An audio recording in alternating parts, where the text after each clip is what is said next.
Alors, nous allons parler à présent de notions de vitesse, donc toujours en rapport avec le robot suiveur de ligne.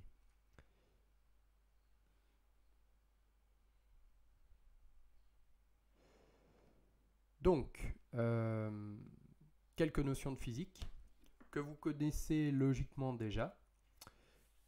Première notion de vitesse, c'est la translation.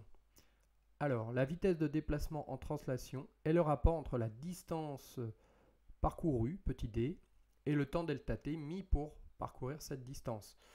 Donc, première formule qui est une formule classique, la vitesse est donnée comme étant le rapport entre d et delta t.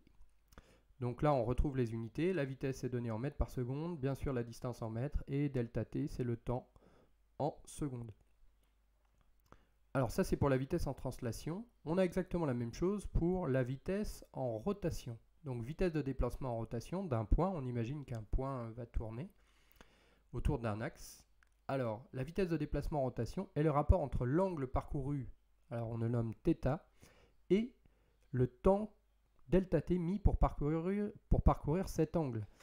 Alors, plutôt que cette distance d'ailleurs. On va définir cette vitesse. Alors, la lettre qu'on emploie, c'est oméga, qui est égal à θ, l'angle parcouru, divisé par delta t, le temps mis pour parcourir cet angle. Au niveau des unités, on va parler de oméga et l'unité sera les radians par seconde, radian étant un angle. θ, c'est l'angle en radians et delta t, c'est le temps en secondes. Alors, cette vitesse de déplacement en rotation, elle peut être exprimée en radians par seconde, mais elle est aussi souvent donnée en tours par minute. Vous avez une formule qui est là aussi très classique, qui permet surtout de passer de l'expression de la vitesse en radians par seconde à l'expression de la vitesse en tours par minute. Donc cette formule, c'est oméga qui est égal à 2πn sur 60. Je ne la redémontre pas. Ici, on peut faire une petite application numérique tout de suite. C'est-à-dire que le 2π sur 60 est égal à 0,105. Donc on a tout de suite une relation entre oméga et n qui peut être donnée.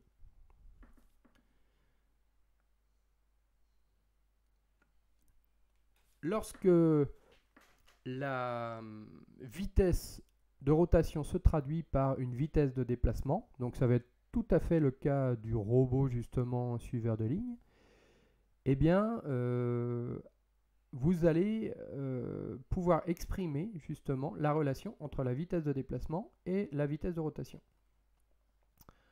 Alors, une formule qu'on vous donne aussi, eh bien cette vitesse v est égale à oméga fois le rayon de la roue qui tourne. Donc ici, avec les unités qu'on retrouve, oméga en radians par seconde, la roue bien sûr, le rayon est en mètres et la vitesse est en mètres par seconde.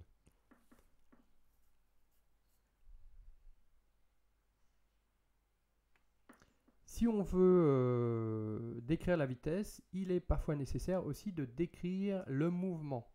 Alors comment est-ce qu'on décrit le mouvement? Eh bien, on a un vocabulaire à utiliser.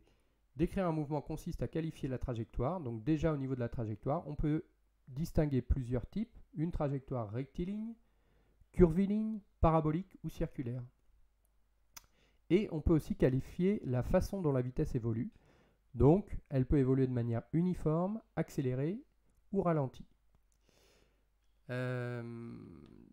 Ici, si vous voulez décrire le mouvement, vous devrez donc indiquer une information sur la trajectoire et indiquer une information sur l'évolution de la vitesse.